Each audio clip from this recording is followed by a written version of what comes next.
লেজে গোবরে গোবরে করে নাস্তা নাবুদ করে যদি মাঠের বাইরে না করতে পারি, আমার নাম অভিষেক বন্দ্যোপাধ্যায় নয়। কথায় কথায় মিথ্যে। আপনি জানেন বিজেপি নেতারা প্রচার করে বলেছে লক্ষ্মীর ভান্ডার বন্ধ করবে। একদিকে মমতা বন্দ্যোপাধ্যায় দিচ্ছে লক্ষ্মীর ভান্ডার 1000 টাকা দিচ্ছে, আর তপশিলি মায়েদের 1200 দিচ্ছে, আর অন্যদিকে মোদিজি দিচ্ছে 1200 টাকায় সিলিন্ডার। একদিকে দিদি 1000 টাকায় লক্ষ্মীর ভান্ডার দিয়ে প্রতি মাসে আপনাকে আর্থিক সাহায্য সহযোগিতার হাত বাড়িয়ে দিচ্ছে, অন্যদিকে আপনার পকেট কেটে গরিব মানুষের অর্থ মেরে 1000 টাকায় সিলিন্ডার দিয়ে সেই টাকাটা দিল্লিতে নিয়ে এই বিজেপি সরকার চলে যাচ্ছে। আপনি অস্বীকার করতে পারবেন না, গরিব মানুষের আধার আর প্যান কার্ডের লিঙ্ক করার নাম করে 1000 টাকা নিয়েছে নরেন্দ্র মোদী সরকার। আমরা দুয়ারে সরকার করেছি, মানুষের থেকে টাকা নিয়েছি পরিষেবা দিতে। এটাই পার্থক্য। যারা বলে আচ্ছে দিন আসবে, 10 বছর আগে একটা রান্নার সিলিন্ডারের দাম ছিল 400 টাকা, আজকে মোদিজির আমলে 10 বছর পর সেই রান্নার সিলিন্ডারের দাম 1000 টাকা। বলুন মোদিজি পাস না ফেল? 10 বছর আগে 1 কিলো চা পাতার দাম ছিল 90 টাকা, আজকে 1 কিলো চা পাতার দাম 280 টাকা। বলুন মোদিজি পাস না ফেল? 10 বছর আগে 1 লিটার কেরোসিন তেলের দাম ছিল 17 টাকা, আজকে সেই কেরোসিন তেল হচ্ছে 75 টাকা লিটার। বলুন মোদিজি পাস না ফেল? 10 বছর আগে 1 কিলো রসুন বাজারে কিনতে যেতেন, দাম ছিল 70 টাকা 75 টাকা কেজি, আজকে 1 কিলো রসুনের দাম 430 টাকা কেজি। বলুন মোদিজি পাস না ফেল? 50 টাকার পেট্রোল আজকে 100 টাকা, 40 টাকার ডিজেল আজকে 90 টাকা, 60 টাকার সর্ষের তেল 165 টাকা লিটার, 50 টাকার দুধ 20 টাকার দুধ 55 টাকার লিটার, 50 টাকা 60 টাকা মুগ মুসুরের ডাল আজকে 160 টাকা কেজি। জীবনদায়ী ওষুধ যার দাম ছিল 200 টাকা, আজকে 1200 টাকা একটা ওষুধের দাম। মানুষ, গরিব মানুষ রান্নায় জিরে ব্যবহার করে, সেই জিরের উপর মোদিজি জিএসটি লাগিয়েছে 18%, আর বড় লোকদের বাড়িতে হিরে থাকে, সেই হিরের উপর জিএসটি হচ্ছে 0%। এই হচ্ছে মোদিজির গরিব দরদি সরকারের উদাহরণ। বাচ্চার দুধ, চায়ের সাথে আমরা বিস্কুট খাই, সেই বিস্কুটের উপর জিএসটি লাগিয়েছে 18%। এই হচ্ছে মোদিজির সরকার। আমরা বাঙালিরা মাছ খাই বলে আমাদের দেশদ্রোহী বলেছে। আপনারা শুনেছেন? আপনারা কারা মাছ খান? হাত তুলুন তো, হাত তুলুন সবাই যারা মাছ মাংস ডিম খান। আমরা মাছ মাংস ডিম খাই বলে ভারতীয় জনতা পার্টির নেতা নয়, দেশের প্রধানমন্ত্রী আমাদের দেশদ্রোহী বলেছে। এর জবাব আগামী 1 তারিখ হবে না? হবে না? আমি ভোট চাইতে আসিনি, আমি আমার দাবি আপনাদের কাছে রাখতে এসেছি, আমি আবদার জানাতে এসেছি। মহেশতলা আমার পরিবার, নিজের বাবা মার কাছে কেউ ভোট চায় না। আমি ভোটে দাঁড়ালে আমার বাবাকে বলবো, আমার মাকে গিয়ে বলবো, মা আমি ভোটে দাঁড়িয়েছি, ভোটটা দিয়েছো আমাকে। আপনারা কেউ আমার মা, কেউ আমার বাবা, কেউ আমার ভাই, কেউ আমার বোন, কেউ আমার দিদি, কেউ আমার পরিবারের অংশ। আমার সাথে আপনাদের নারীর টান, আত্মিক যোগাযোগ, আত্মিক সম্পর্ক। আমি দাবি রাখতে এসেছি যে আগামী দিন আমি 4 লক্ষের ব্যবধানের জয় লক্ষ্যমাত্রা ঠিক করেছি। 1, 2, 3-এর মধ্যে যেন মহেশতলা থাকে, এটা আপনারা সবাই সুনিশ্চিত করবেন। আগের বার আমরা এই ডায়মন্ড হারবার লোকসভা থেকে 3,21,000-এর ব্যবধানে জিতেছিলাম। প্রথমবার এসেছিলাম, কস্তুরীদি বেঁচেছিলেন, আমাকে হাতে করে এলাকা চিনিয়েছিলেন ঘুরে ঘুরে। 2014 সালে জিতেছিলাম যখন, 7টা বিধানসভা থেকে জিতেছিলাম, কিন্তু জয়ের ব্যবধানে এই জেলার মধ্যে 4 নম্বর ছিল ডায়মন্ড হারবার, আর 2019-এ আমরা 1 নম্বর ছিলাম। এবার বাংলা নয়, ভারতবর্ষে 1 নম্বর করব। আমরা 10 বছর কাজ করেছি, মানুষের পাশে দাঁড়িয়েছি। কোভিডের সময় যা আমাদের কর্মীরা, এখানের কাউন্সিলর সহ, যুবর প্রতিনিধি, বিধায়ক সহ সবাই, সিআইসি সহ চেয়ারম্যান, ভাইস চেয়ারম্যান সবাই মানুষের পাশে দাঁড়িয়েছে নিজের জীবন বিপন্ন করে। কোনো সিপিএম এর কর্মী সমর্থক, বিজেপির কর্মী সমর্থক আসেনি। 21টা কমিউনিটি কিচেন খুলে আমরা কল্পতরু প্রকল্প করে 3 লক্ষ পরিবারের 14 লক্ষ মানুষের মুখে বাড়িতে বাড়িতে গিয়ে খাবার পৌঁছে দিয়েছে আমাদের প্রতিনিধিরা নিজের জীবন বিপন্ন করে। কেউ অভুক্ত ঘুমাতে যায়নি।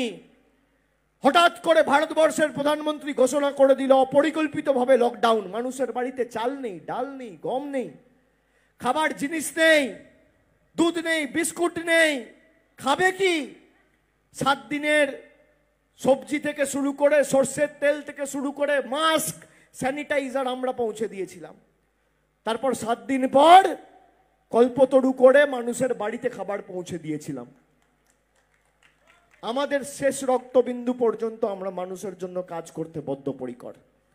আগামী দিনও ব্যতিক্রম হবে না। বিগত 10 বছরে আমরা এই ডায়মন্ড হারবার লোকসভা কেন্দ্রে 5,580 কোটি টাকার কাজ করেছি। তার মানে 1 বছরে যদি আপনি গড় দেখেন, তাহলে 1 বছরে আমরা 558 কোটি টাকার কাজ করেছি। 1 বছরে 12 মাস থাকে, তার মানে প্রতি মাসে আমরা 45 কোটি 60 লক্ষ টাকার কাজ করেছি। 1 মাসে 30 দিন থাকে, প্রতি মাসে যদি 45 কোটি 60 লক্ষ টাকার কাজ হয়, তার মানে একদিনে 1 কোটি 55 লক্ষ টাকার কাজ হয়েছে।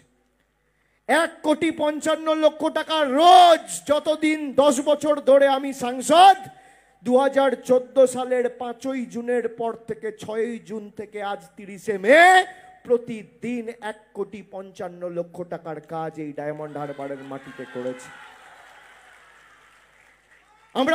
আমরা কল্পতরু করে মানুষকে যেমন খাবার পৌঁছে দিয়েছি, নিঃশব্দ বিপ্লব করে পুঙ্খানুপুঙ্খ হিসেব মানুষকে দিয়েছি। আমার কাজের পুঙ্খানুপুঙ্খ হিসেব, কাজের খতিয়ান তৈরি করে পুস্তিকা আকারে মানুষের কাছে বাড়িতে বাড়িতে পৌঁছে দিয়েছি। আমার আপনাদের কাছে দাবি থাকবে যে 1, 2, 3 ডায়মন্ড হারবারের মধ্যে যেন এবার মহেশতলা থাকে।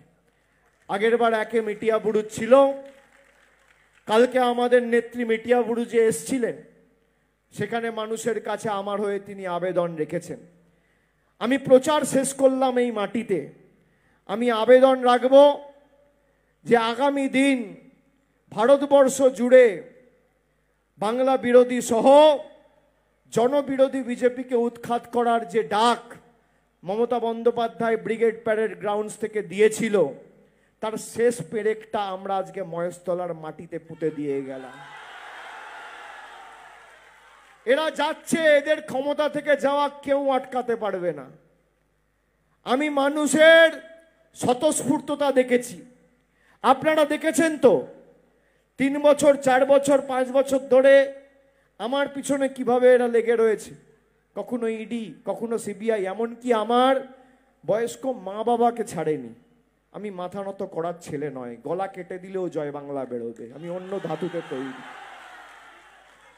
তোমাদের উৎখাত করে ছাড়বো। 2014তেও হারিয়েছিলাম, 16তেও অনৈতিক সিপিএম কংগ্রেসের জোটকে হারিয়েছিলাম, 19-এ হারিয়েছি, 21-এ গোহারা করেছি, 24-এ 4 লক্ষের বেশি ব্যবধানে হারাবো, কেউ আটকাতে পারবে না।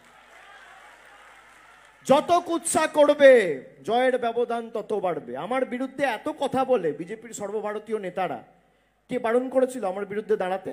আসেননি কেন? হ্যাঁ, আপনি আমার সাথে লড়াই করতে চান ইডি সিবিআই দিয়ে, আপনি লড়াই করুন মানুষের দরবারে, আসুন দেখি কত ধানে কত চাল। গণদেবতার দরবারে আসুন আমার সাথে লড়াই করতে। আপনার কাছে ইডি আছে, সিবিআই আছে, বিচার ব্যবস্থার একাংশ আছে, আপনার কাছে অর্থ আছে, টাকা আছে, পয়সা আছে, আধা সামরিক বাহিনী আছে, নির্বাচন কমিশন আছে, আমার কাছে সাধারণ মানুষ আছে, খেটে খাওয়া মানুষ আছে। আপনি পারবেন না আমাকে হারাতে, তৃণমূলকে হারাতে পারবেন না। আমি প্রত্যেকটা তৃণমূলের কর্মীকে, কুচবিহার থেকে শুরু করে কাকদ্বীপ, যারা অতন্দ্র প্রহরীর মতো এই 3 মাস মাথার ঘাম পায়ে ফেলে রক্ত জল করে বাংলার স্বার্থে, মানুষের স্বার্থে, গরিবের স্বার্থে লড়াই করেছে, আমি আজকেই মহেশতলার মাটি থেকে প্রচারের শেষ লগ্নে তাদের সকলকে কুর্নিশ জানাচ্ছি। আমি কুর্নিশ জানাচ্ছি বাংলার 10 কোটি মানুষকে, যে তারা বহিরাগত শক্তিকে এবং বহিরাগত বিজেপির বৈষম্যের রাজনীতির বীজ এই পবিত্র মাটিতে গত 10 বছরে বপন করতে দেয়নি। আমি স্যালুট জানাচ্ছি বাংলার কৃষ্টি সংস্কৃতি ঐতিহ্য যারা অব্যাহত রেখে প্রাণপাত করে বিজেপির ইডি সিবিআইয়ের বিরুদ্ধে মাথা উঁচু করে লড়াই করেছে, জনগণকে সংগঠিত করে আমি স্যালুট জানাচ্ছি আমার মায়েদের, যারা বিজেপির নেতাদের কাছে এক বেলা খেয়ে এক কাপড় পরে লড়াই করেছে কিন্তু মাথা নত করেনি। নিজের ভোট আগামী দিন নিজে দেবেন, জোড়া ফুলে ভোট দেবেন। আর 4 তারিখ ভোট বাক্স যখন খুলবে, বিজেপির নেতারা, পদ্ম ফুলের নেতারা যেন চোখে সর্ষে ফুল দেখে, এটা সবাই সুনিশ্চিত করবে।